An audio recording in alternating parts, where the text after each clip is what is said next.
Hey everyone, thanks for joining us today for our webinar. It's great to have you online with us. Today we're going to be focusing on or talking about building talent pools and keeping them engaged. It's a topic that we've had lots of requests for, so I'm super excited to have with us the guru of employer branding, Mr. Mark Puncher. Hi, Mark. Hello, thank you for having me and thank you for the pressure of calling me.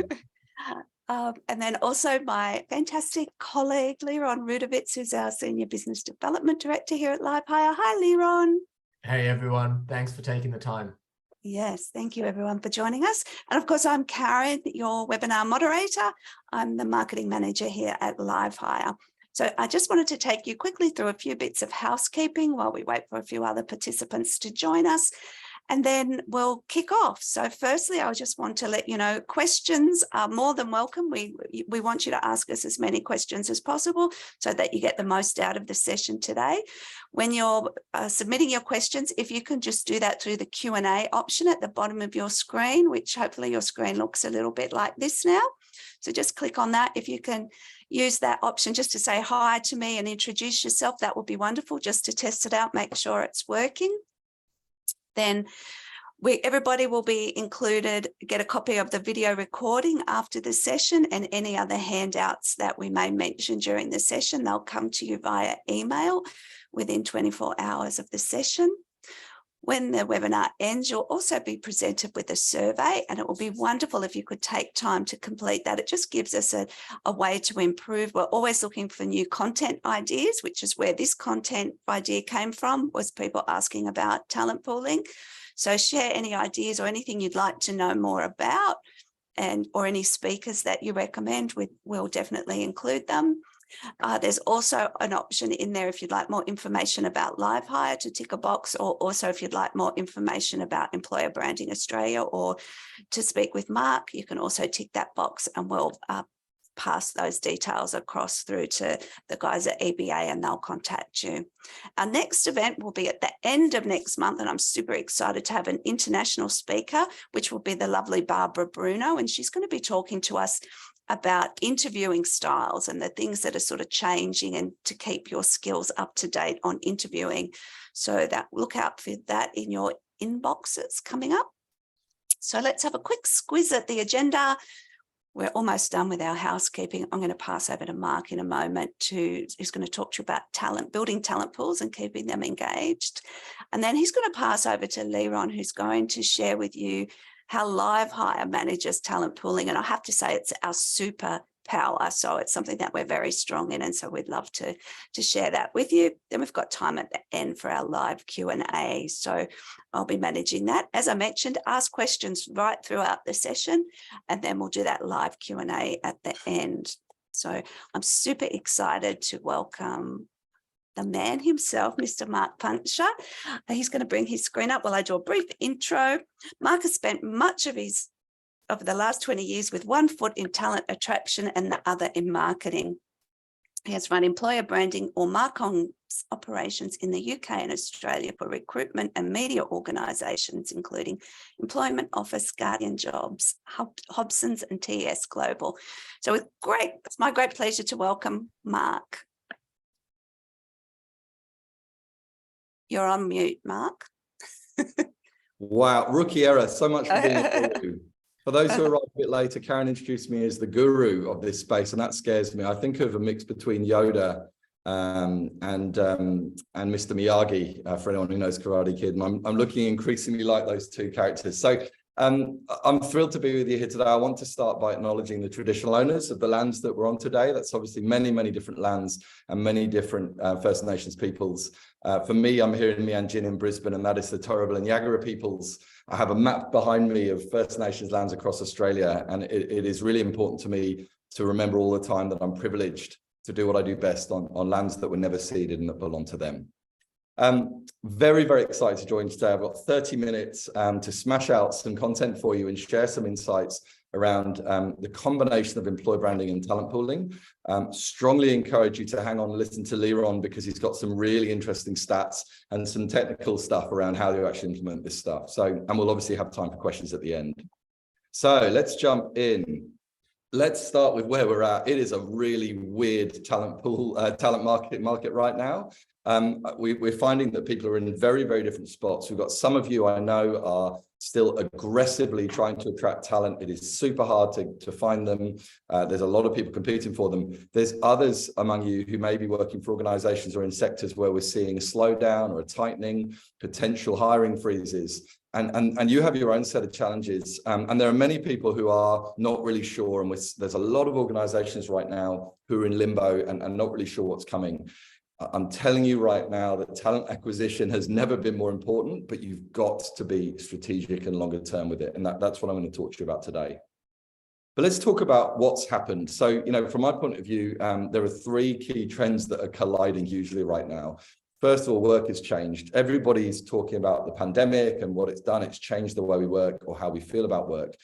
I don't think the pandemic caused it, but it did intensify it, and it did help us make different ways of working happen. So technology has allowed us to work from home for many, many years, but we didn't really have to prove it or need to prove it until COVID hit. Economic prosperity, the fact that unemployment is so low, it means that people have more options and they are reevaluating the place that work has in their lives. That has a huge impact on their decisions about where and whether and how they work, and whether and how and when they make the decision to make a change. So whether you are trying desperately just to keep your people, or whether you're trying to go and poach the best people from elsewhere or find them, you've really got to understand that the mindsets have shifted. Second collision point, we're coming off the back of a talent boom. So it's been extremely full on. We've given people huge pay rises and sign-on bonuses. We've all been targeting talent at any cost.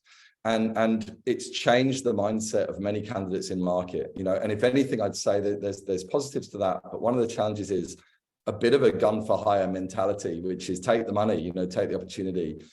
We've also, many employers have promised greener grass to candidates and then haven't delivered it.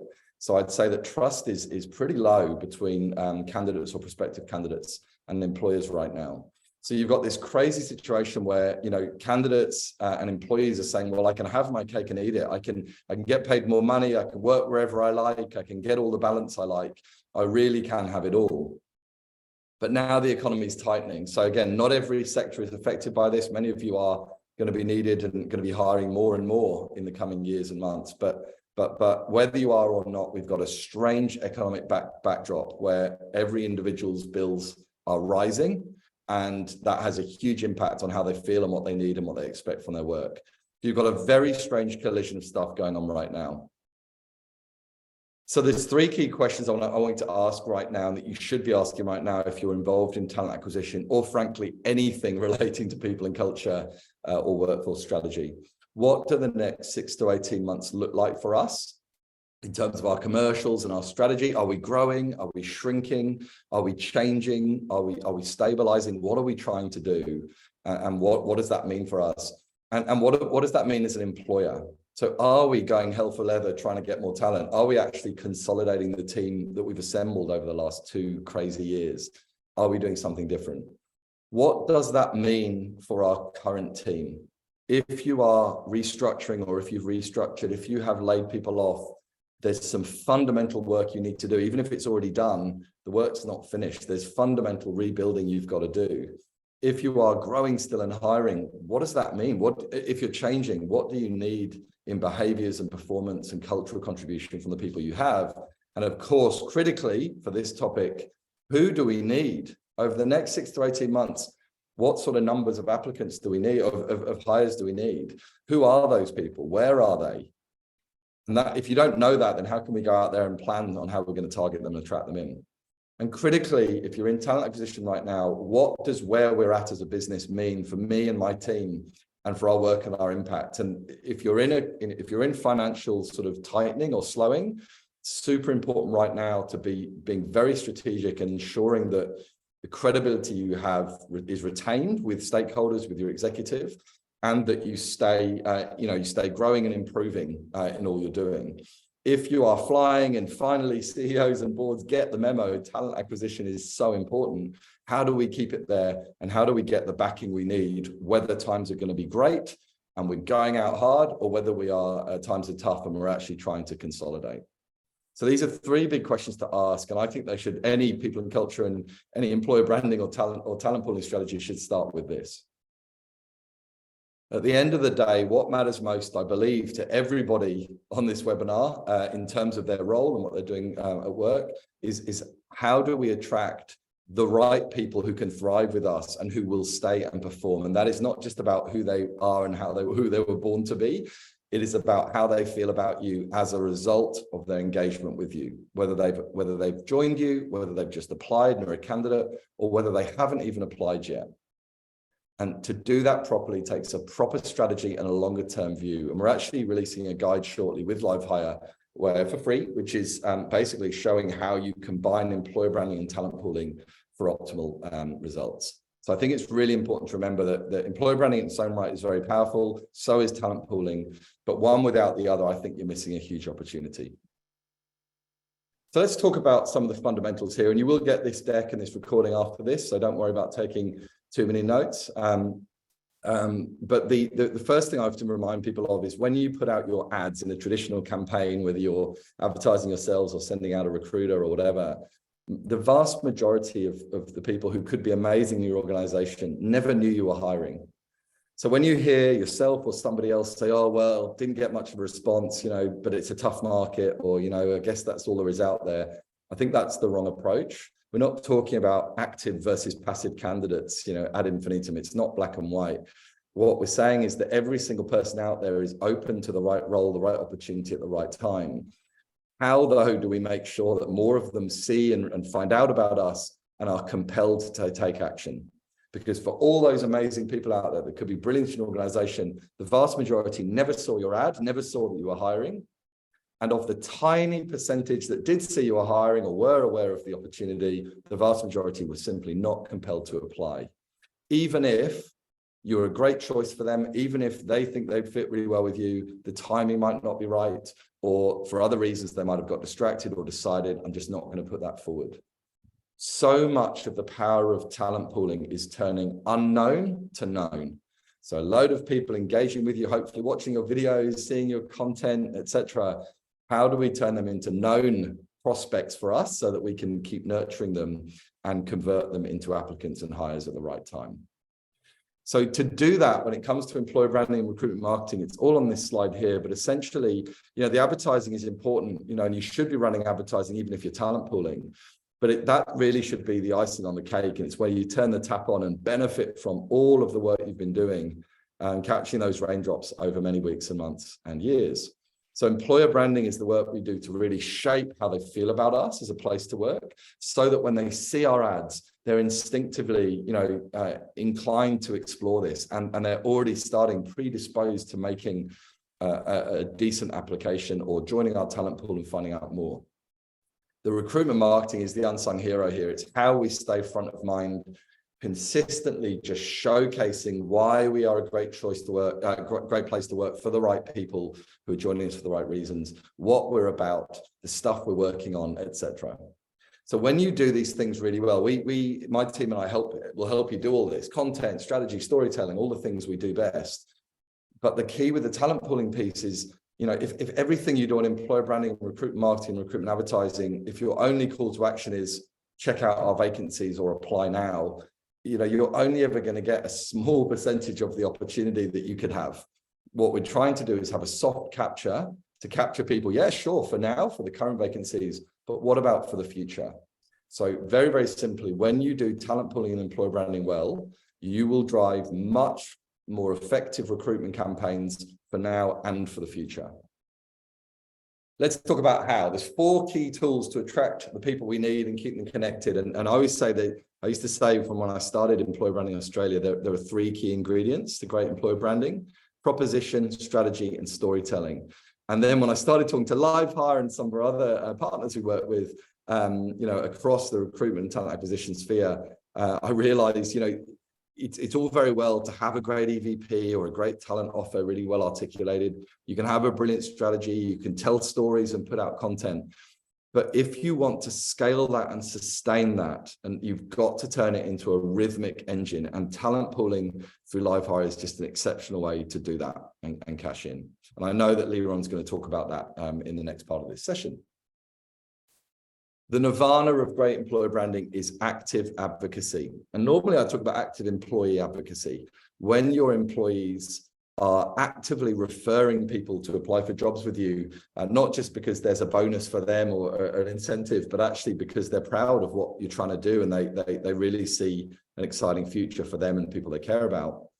But when they're also internally, when they're advocating for your culture, for your leadership, for the work you're trying to do, so when they're really holding the line on culture when you're not in the room, that's the gold of great employer branding, and recruitment gets a whole lot easier.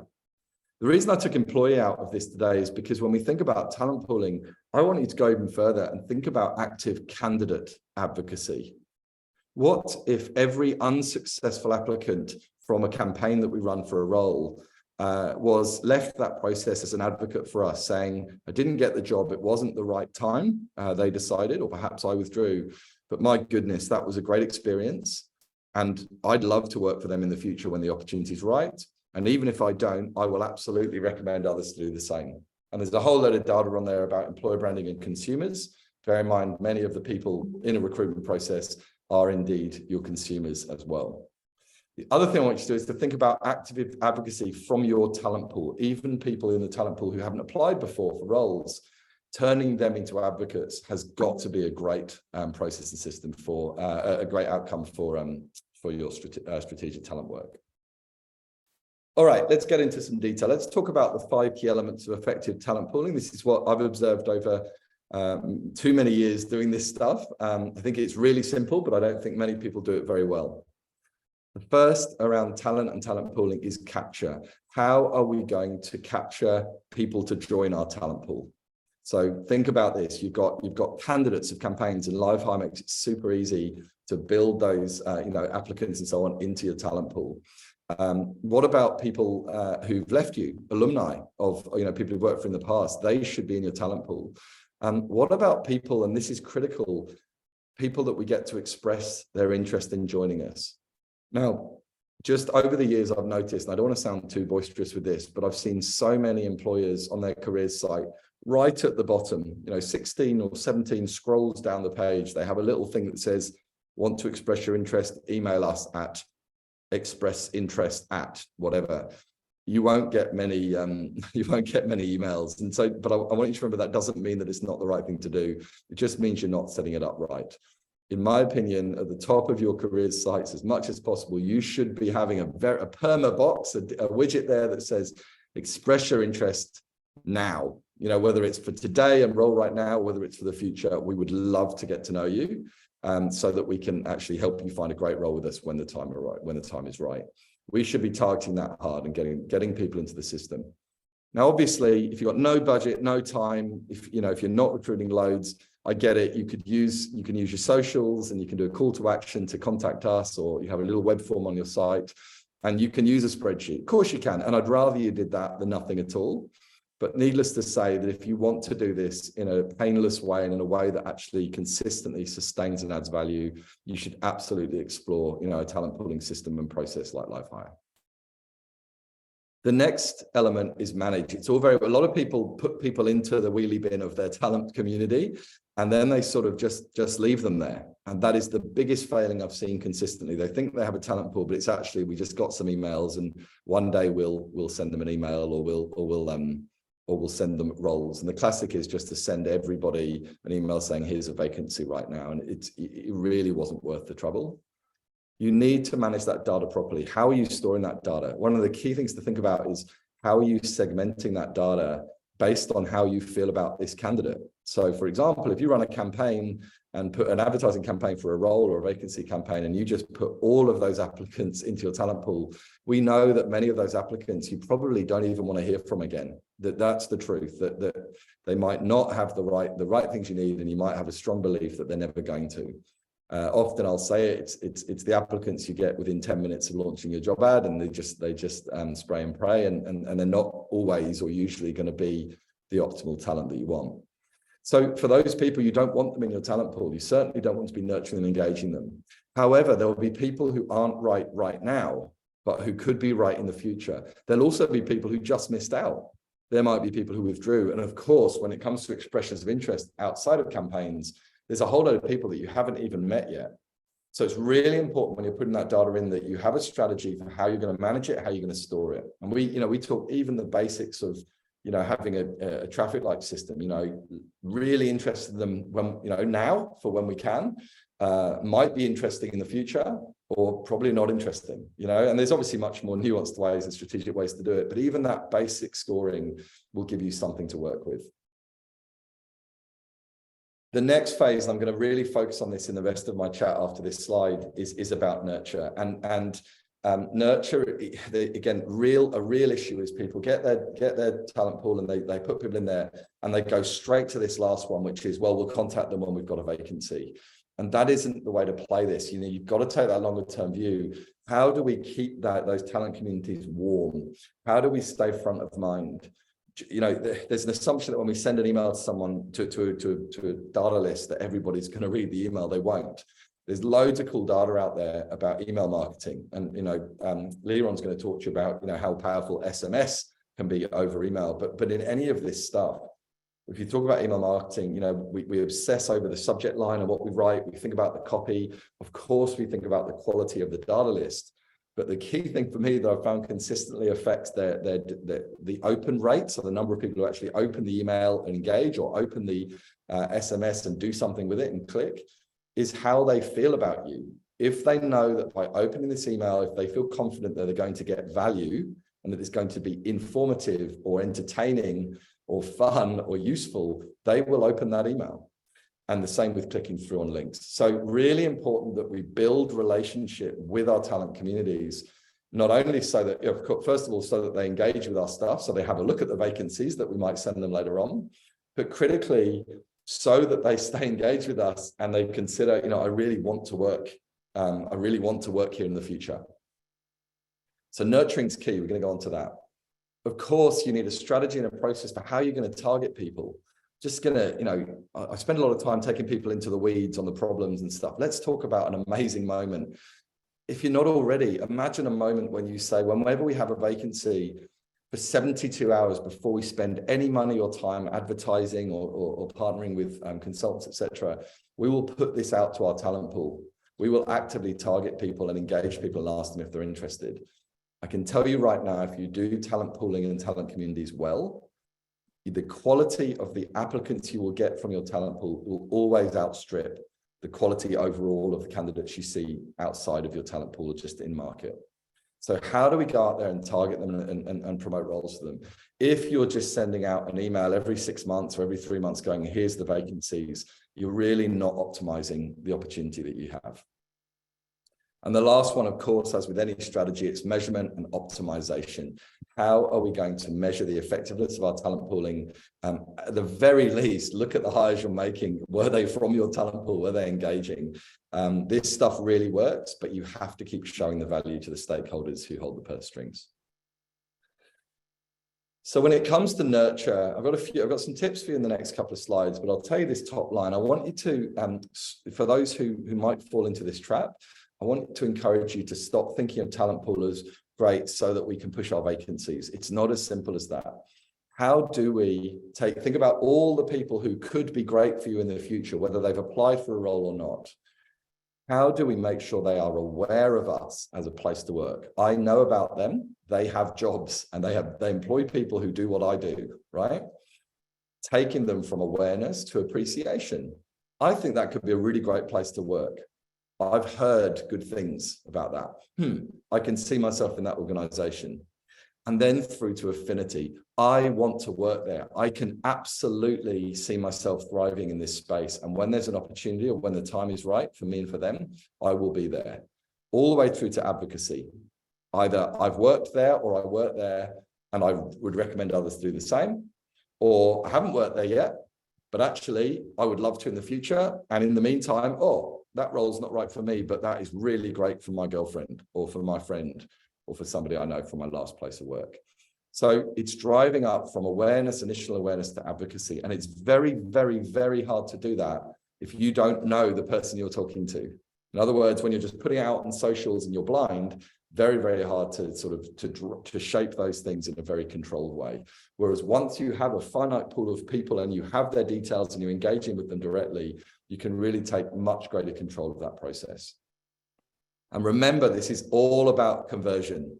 We want to inspire people to want to work for us and to want to work for us for the right reasons. I talk a lot about this, but if anyone hasn't got the memo, this is about ensuring that they're joining you for the problems they get to solve, for the journey that they're going to go on with you, for the impact they get to have, including in sorting out some of the bad stuff. It's not about joining for the free fruit in the 9-day fortnight. So it's making sure they come in and they're inspired and informed. I talk a lot as well about candidates. There's this mindset often with recruitment. You put out a vacancy and you ask people to apply and you sort of judge them on the quality of their application. You know, I'd judge yourselves first. Are we doing all we can to make them care enough to make a great application? This isn't the Hunger Games, especially if you're struggling to find all the talent you need and get decent volumes of quality applications. You've got to make them care, and the talent pool and your nurture for that talent pool is an amazing way to make that happen. All right, let's talk about what works. What content works for nurture? This is just some example. There's plenty more you can do, but these are some of the things that we've consistently seen work well when it comes to employer branding and then flowing that through your talent pool. The first is flagship EVP content. Now, many of you don't have an EVP, and some of you who do probably know that it's not doing much for you at the moment. If you want to chat about that, happy to help. But the key thing I want to say to you is whether you've got a really great, awesome, uniquely differentiated EVP or you haven't, you should absolutely be creating and sharing content about why you think people should want to work for you and what's it like. What are they going to find when they get there? And that doesn't need to be all top level employer-led. It could be team or role-based. You know, it could be about what's going on in your organization. But the key is to build this flagship content that you can use consistently to really pinpoint and showcase why work here and what are you going to find when you join. The next type of content we see works really well is themed content. So the sort of stuff we talk about is so rather than, I'm going to talk about people stories in a moment, but this is more about that sort of, I guess, horizontal content. Our culture, what is learning and development? We've got a culture of learning and development. What does that look like here? So as much as possible, we're trying to give the mic to your people, our culture in words by the people who create it. Maybe it's our culture in pictures by the people who create it. I'd love that, getting your team to actually take photos. You know, there's some great apps out there that make it super easy to create videos and photo montages and so on. Get them to create it and say, here's what our culture looks like. What does D&I mean here? We asked our teams 5 things we're working on right now and how you can help. And the beautiful stuff, the beautiful piece of this combined with the above is the above, you're going to curate it, you're going to structure it. It is going to be quite led by, you know, your structured EVP or the aspiration and where you're heading, as well as that reality. This really helps you bring it to life. And this will be so much more meaningful than very curated messaging from the employer. People stories, people stories, people stories. It's one of my favorite things that my amazing team does every day. I cannot begin to tell you how powerful people stories are in attracting great talent and getting them over the line and joining you. 5 years ago, when I started Employer Branding Australia, the key differential around employer branding was to share content about your people. People just weren't doing it that much. You know what the differential is now? Sharing good content about your people. That's the foundation. So it's not just putting out any old content. I see a lot of day in the life content where Norman shows you the machine he switches on at 9:03 and then you see him eating his sandwich at lunch. I don't care, and neither do your candidates or prospective candidates. Talk about this person and who they are and the journey they've been on in their life and why that has brought them to you and how and why they stick around and how that shapes their impact. When you link the human element of this whole piece to why they choose you and what they achieve every day, there are very few better ways to inspire people to want to work for you. Frankly, there's very few better ways to attract customers than to showcase and celebrate the amazing people and what they do with you every day. Rant over. Quick one, another one that's great, that it doesn't all have to be long form and big. It could be snapshot shares. Think about the moments that matter. My advice here is I see a lot of employers keep their powder dry for the moment when Mildred does 50 years with us and gets a cake. I think that longevity is wonderful, and we can celebrate people who stay with us a long time. I think it's fantastic. But remember, think about your audience first. What do they care about? No, very few candidates, if any, right now are planning to stay with you for a decade. You know, hopefully they will, and it'll all be fantastic. So really, they're thinking about, what are my first 3 months going to look like? What can I achieve in the first year? So celebrate and showcase people who complete their first year and what they've done. And again, don't just say they've completed the year, but talk about, you know, who they are and what their life's been like, you know, and what they've achieved. What challenges have they overcome? Everyone loves the hero's journey, right? The adventure, going out and actually achieving something, especially in the face of adversity, and then returning home successful. So those snapshot shares, the internal, the team moments, the personal achievements, the life moments, maybe it's the impact moments with clients or with the communities that you're working with. It's really just bringing that to life. And often it's as simple as a photo and a little short caption. And the one that people aren't thinking about anywhere near enough is it's not just broadcast. We're not just talking at them about our stuff and pitching to them. Involve your talent pool and any communities that you're engaging with. Ask them to answer questions. Have your say. What do you think?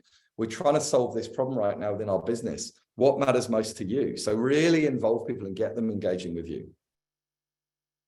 And remember, now this might seem a bit weird. I hate the kill lots of birds with one stone line, but I use it a lot. So I'm trying to find a better way to say it. So if anyone's got any ideas that are better than this, send me a message. But this content feeds lots of birds with one fountain. All of this content you're creating, it's great for your careers site. It's great for your talent pool. It's great for your job ads. It's great for your socials. It's great to share, you know, internally to drive pride and connection. And there's lots of ways you can cut and slice and recycle any individual piece of content. So this doesn't have to be a massive investment in its own right. It's just about being smart about how you create content, what content you create, and how you deploy it. Again, if you need any help with that, you can connect with us. Happy to give some ideas. So, I'm at my time, so I'll just say key tips for you. Mix up your media, video, photography, other visuals, and written. Video and photography we know will do really well for you, but don't underestimate the power of written content. And in a world of ChatGPT, of course, you can use AI to create some amazing content very efficiently. I'm going to call it, and you know, this is being recorded, so we'll see whether I look like an idiot in 5 years' time. But I believe that there is a very, very strong difference between really high caliber quality, well-planned, well-structured, well-created, human-centered content. And I think the future of talent acquisition, recruitment marketing, etc., with AI is a combination to get the best of both worlds. Last thing I want to say is do not forget live experiences. It's not all about send them an article or a video. What about having some town halls that involve your talent community? What about creating some opportunities for them to engage directly with you, one-to-one or in groups? Next tip, play the long game and mix up your call to action. Call to action is the last thing you'll write, say in a social post or an email, you know, apply now or visit our careers site or read this story or get in touch or join our talent pool. It's really important to remember we shouldn't just be constantly saying, here are our roles, apply for them, here are roles, apply for them. We want to engage our communities and get them feeling great about us and their affiliation with us, that brand affinity all the way through to advocacy. So it's not always about a quick sugar hit of an application. Stay consistent in your underlying message and tone. Mix up your language and mix up some of what you're talking about. But you've got to be consistent as you can around what it feels like to read or to view or to experience your stuff. Involve your people, capture, curate, and create. What I'm talking about here is don't just create, corporate comms materials. Nobody reads this stuff anyway if it's just all sanitized nonsense. Think about how you involve your people in capturing and finding out about the moments that mattered and getting inspiration for content. And then how can you get them involved in curating or creating content, getting them writing about their experiences, getting them sharing their own short form posts about what they do. Remember that if you do this well and get your people advocating for you on LinkedIn, for example, you could create a great snapshot of some of those posts and those shares and put that into your talent pool communication for nurture. So here's a snapshot of what our people have been doing and saying this month. It's just a great way to bring it to life. And remember, I always say the employee experience starts when they first engage with you. So if it's an applicant, that candidate experience really matters. Remember that when it comes to talent pooling, they're sitting there experiencing you or not, and how they feel about you is affected as a result. Last thing I want to say to you is remember the power of respect and care. Steve Gard, my friend at Circle Back Initiative will tell you it is the right thing to do to respond to every applicant. Of course it is. Remember though, that it's also super smart for business.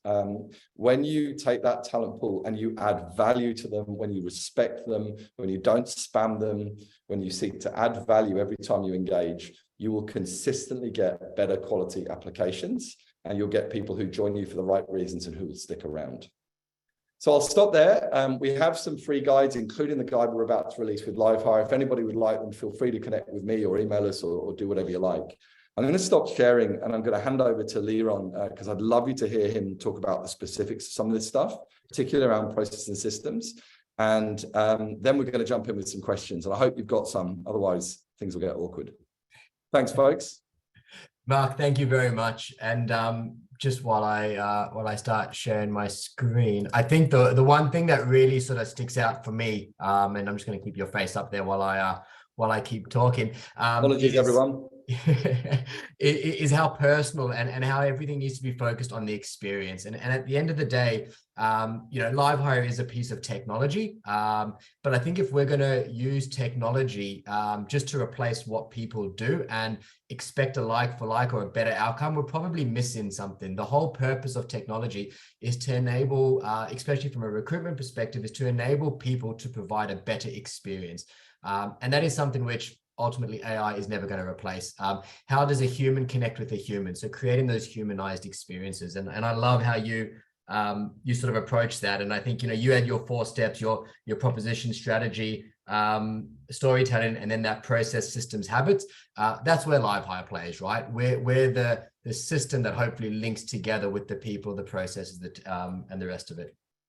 So can you guys, just making sure you guys can see my screen now, is that all up? Yep. Cool. So I think, what you covered off in terms of what you're seeing in the market, that's very similar to what we're seeing. There's, given all the turmoil that we're going through at the moment, there's still low levels of unemployment, and those traditional sources of applicants that we've always been reliant on, they're not yielding the same ROI that they used to. And I think to your point about work has changed and coming off that talent boom, well, I think at the end of the day, people are expecting more personalized experiences. There's not a one-size-fits-all approach anymore. We have to create really personable, memorable experiences. And off the back of that, across lots of industries, time to hire, as you said, bills are going up. Those are personal bills, but those are also company-wide bills as well. So often we're asked to do more with less, and do things faster than ever before. And in terms of LiveHire, where we play, what we look to do, so our philosophy is to create a single source of truth for all talent, give TA teams that total talent visibility. So that is visibility over your internal hires, your contingent workforce, your permanent, that traditional recruitment workforce, but also those alumni. So those people that have previously worked for your organization might have moved on for other things or moved on for other reasons, but ultimately they have the necessary skills and requirements for your business. And if there was an opportunity, potentially bring them back in or engage with them in the future. So giving talent that visibility over all skills and all potential candidates that are connected with your business. And we do that through creating what we call is a talent community. So as I said before, it's that one source of truth for all talent interested in your organization. Now, this doesn't matter whether it's people that are going to your website, and you mentioned those 3 sort of steps of that recruitment marketing. So it doesn't matter whether they're coming to your website, they're applying to your ads, they're seeing things on social media, they're being referred by either current employees, past employees, or just members of your talent community already. It's having that one source of truth where everything can be connected into one. And I think it's also forcing recruitment teams to become more strategic. To your 3 questions that you said everyone should be asking, I think at the core of it, in these uncertain times, we need to be thinking strategically. And if we're not thinking strategically, we probably should start doing it yesterday. And centered to that talent community that LiveHire talks about is what and I guess it's in the name of what we do, LiveHire, there's this live candidate profile. So enabling candidates to create one central source of data, which can collect over 95 structured data points on that particular candidate, and then enable you to, as a candidate, to connect with multiple organizations and share your information. So to your point about maybe you're doing a lot of work on your website, you're sharing some really good content, but there's no job that's available for you at the moment. Still, rather than have an apply now option, which from a candidate, and if we're thinking about that behavioral perspective, if you ask somebody to apply, they expect a response. Now, if they don't get a response, that's a negative experience. So still having the ability to stay connected or, register your details or join our community and using that one central piece of data to connect with multiple organizations. And maybe I applied or I connected with an organization 12 months ago, but I've now got more experience. Rather than me connecting and having to go log back into that community, updated my information, having one central pool of data where I can use to connect with all the companies that I am interested in joining or potentially working for in the future. Now, the benefits of that is that it doesn't matter whether you do apply for a job, whether you are referred in, or whether you just want to connect with an organization, you create that profile. And that profile, it's all about doing it in a way which is really easy, streamlined for the candidate, but providing the organizations with enough data that you can actually use that for accurate or relevant content from a marketing perspective. And we do that in under 2 minutes. Now, traditionally, the way a lot of organizations treat talent pools, it's a really manual process. It's effectively, who are those candidates that weren't successful? Let's manually tag them. Let's manually add them into a folder in the future. And truth be told, we like to think that in the future, when another similar position comes up, we're going to go there as a first point of call. But often we forget, or that data is out of date. The way LiveHire tackles that is that the system is pre-built to enable you to build talent pipelines with the key skills and requirements that you know are needed in the future. And then whenever a candidate either joins your community or applies for a role, if their experience matches the requirements for a talent community, automatically move them into the talent pool ahead of need. So from a recruitment perspective, you're no longer focusing on the screening and rejecting. Your job changes to focusing on engagement. And over here, you can see in this particular example, we've got 3 different swim lanes. We've got a pooled and a ready to hire swim lane. What LiveHire clients are starting to do is actually provide content that is relevant to candidates on maybe what they need to upskill so that, when an opportunity arises in the future, they will be better qualified or now have the necessary requirements for that particular job. Maybe 12 months ago, Mark, you were rejected for an opportunity because you lacked certain qualifications or skill sets. LiveHire can now enable clients to sort of, almost career coach in a little way, provide little tips. So when that candidate updates that information, you can then communicate with that candidate and then move them into your ready to hire swim lane. And that might be that shortlist that you share with your hiring manager in the future. So as soon as a hiring manager flags a need, you can sit down with the hiring manager and say, well, Mark, do you remember Eric and Gillian? You met them last time. They were really strong candidates, but maybe they just fell short in a couple of areas. They've now been upskilled. They've got those requirements. Should we bring them back in? We know they meet the they match the culture of our organization. Do we look at them again? And then again, it comes down to how. So how do we actually interact and engage with talent? And what we actually find in LiveHire, everything on the platform is done via text messaging. And we find that text messaging is a really personable way to communicate and engage with candidates. And it also creates moments that matter. And rather than sort of push one-way messaging where, often can come across as spam or, some of those emails where it says, unmarked receive inbox, everything on LiveHire is you're able to respond. And because it's done through a 2-way messaging system and a number that is registered to your organization, you start building that level of connection with your talent.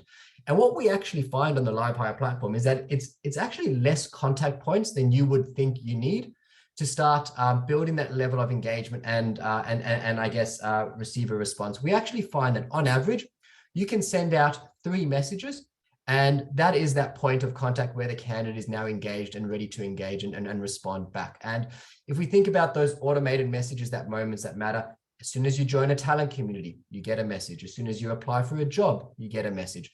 To your point about responding to all unsuccessful candidates, that's absolutely vital from that experience perspective.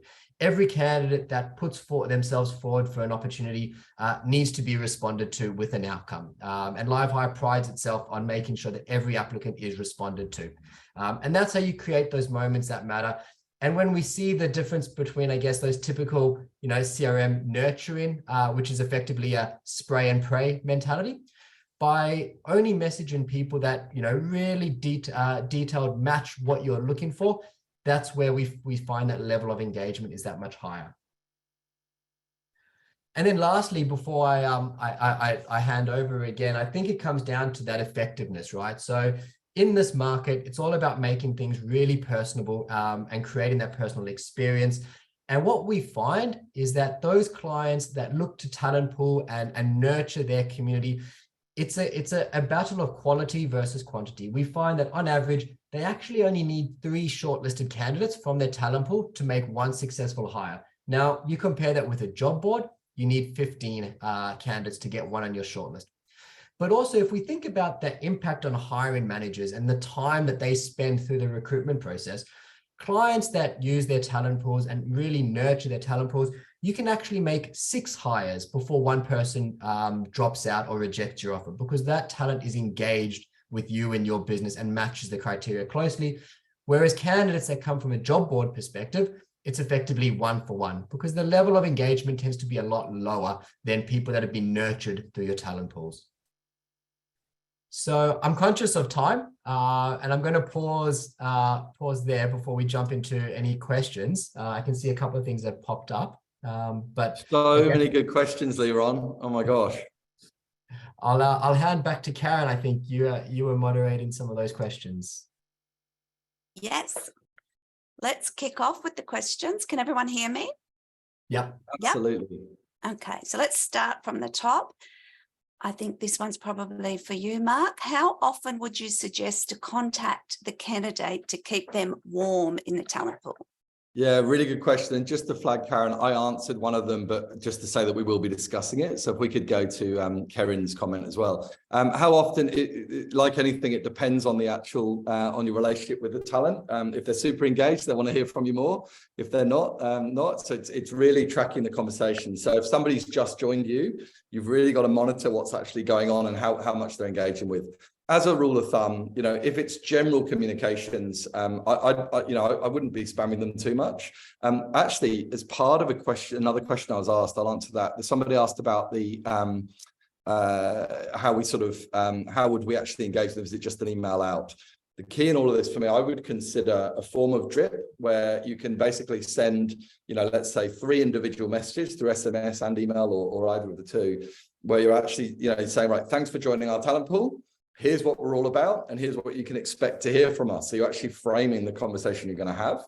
And then maybe 2 days later, here's a snapshot of our culture and why we're here. And then the third one might be about here's our values or here's what we're working on. So some very specific content that you want to make sure everybody gets. And you should be you can do that based on a time lapse. So over the last month, who have we got? Let's send out to them and so on. And then from that, then they can go on to a regular thing. So you could, run a monthly email, for example.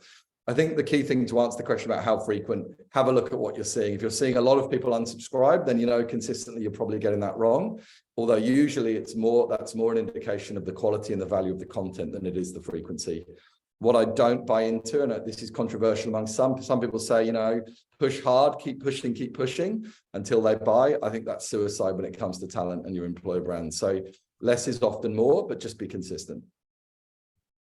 Okay, let's move on to the next one. Mark, we have a low number of EOI potential candidates that come through our website.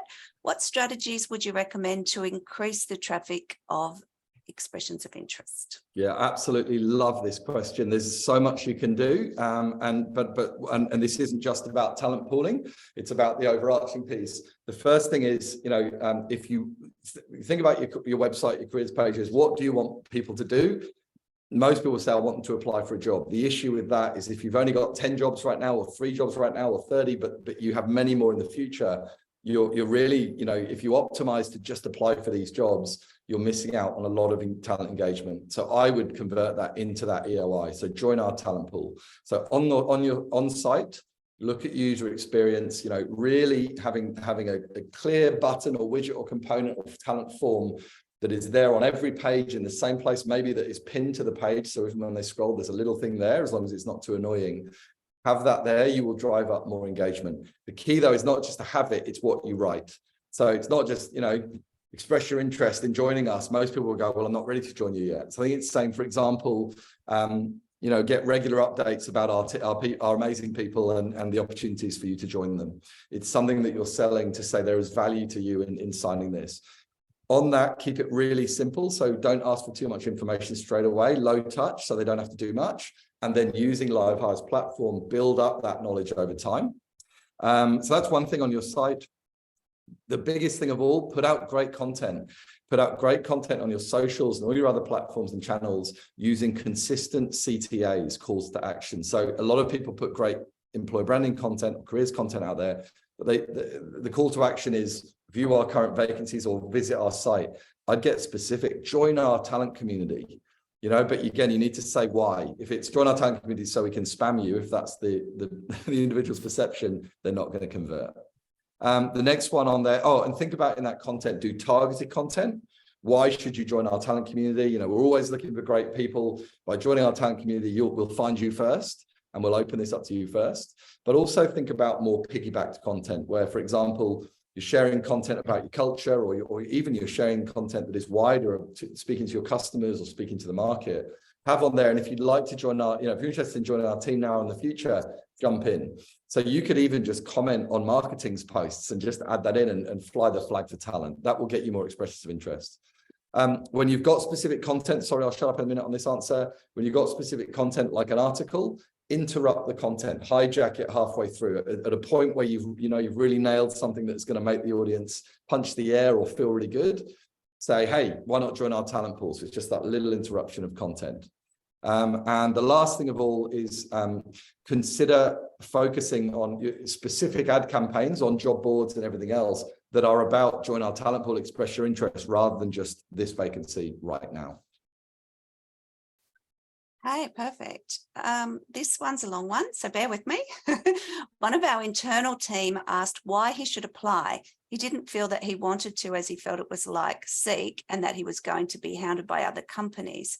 How do we waylay his fears? I've told him how he can set up his profile to not have these engagements, but he's still unsure. Leon, do you want to kick off on that one? I'm happy to jump in, but I know you'll have some value there.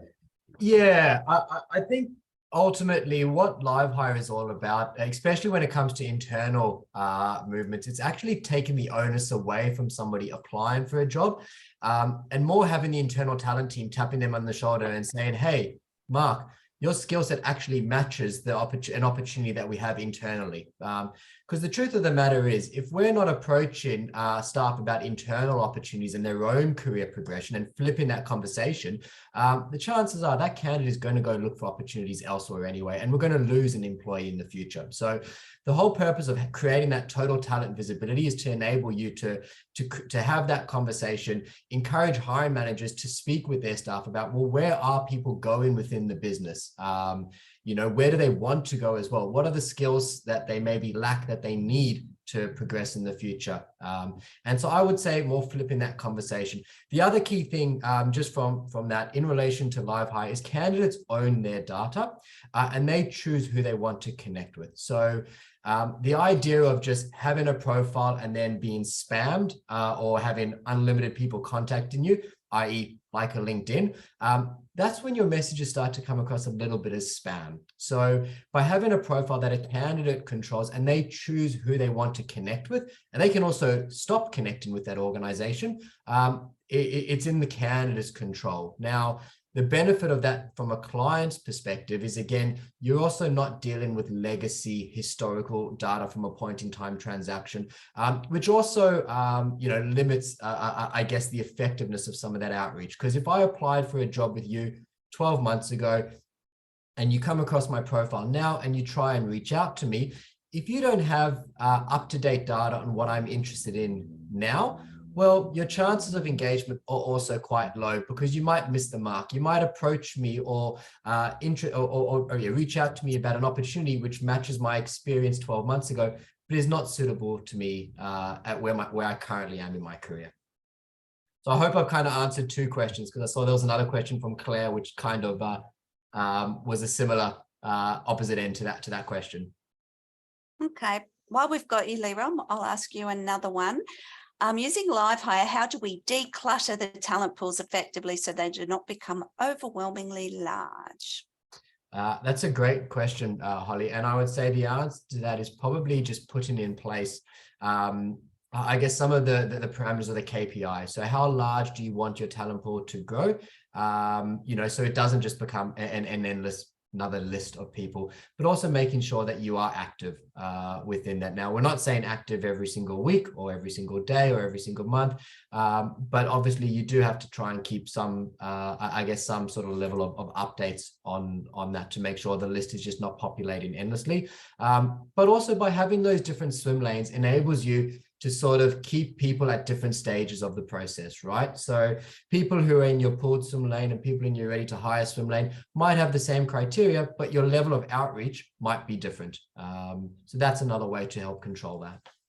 And we can also have different pools for different types of roles. So you might have one for graduates, right? You might have one for call center staff, that sort of thing. So that you're segmenting the talent community into specific pools. Yeah, exactly. And it strikes me with all these things, a bit like, keeping your house clean and tidy. Nobody really wants to do it, but boy, you'll feel better when you do if you just stay on top of it. So sorry, this is a little bit top line, but there's a fundamental thing here. You have to see and believe and be bought into the fact that by doing this work now on an ongoing basis, you will save yourselves a lot of time and you will get better results in the long run. That's how LiveHire has done so well and is thriving, because they meet that need. I'd hope that's the same with your employer brand and what we do at Employer Branding Australia. So you've just got to go, there's a bit of pain, there's a little bit of tidying, I need to stay on top of this, but actually it is worth it.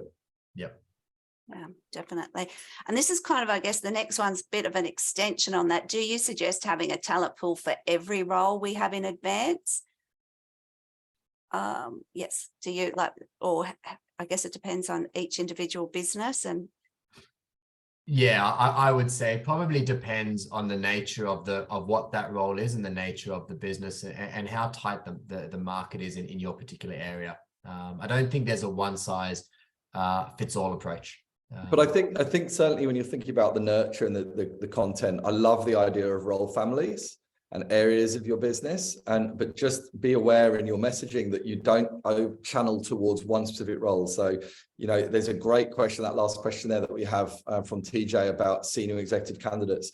I don't want to be elitist about this stuff, but a lot of the time they are VIP candidates and prospects. So, and they will engage in different ways. Again, I don't want to go overly elitist here, but I think, you've got to be careful not to just be spamming, blue chip candidates and whatever, where you can cause trouble there. So have the role families, but the key questions you're asking all the time is, who am I actually talking to? What do they care about? And how can I add value to them? So if you've got making that content relevant, I think. Yeah, well, one I'd love to see as an example, a lot of people in this call are recruiting grads or people earlier on in their careers. That's an amazingly fertile talent pool opportunity if you actually add value, rather than just selling at them, saying, 5 tips on how to ensure your first job's the right one from people who've just done it with us. How to make the switch from study to work and to career. If you're talking about people switching careers, 3 reasons to switch industry to join our team. Like you can really focus that. You've got to think about what those people actually need and what their hesitations are and how you can respond to those. Yeah. And I think it's also really good, like from a marketing perspective, looking at recruitment marketing, that when you have people in a talent pool that's segmented, like graduates, you can ramp up to campaigns. So if you recruit graduates at certain times of the year, you can start building campaigns leading into that and having more content and more SMSs or more communication with them.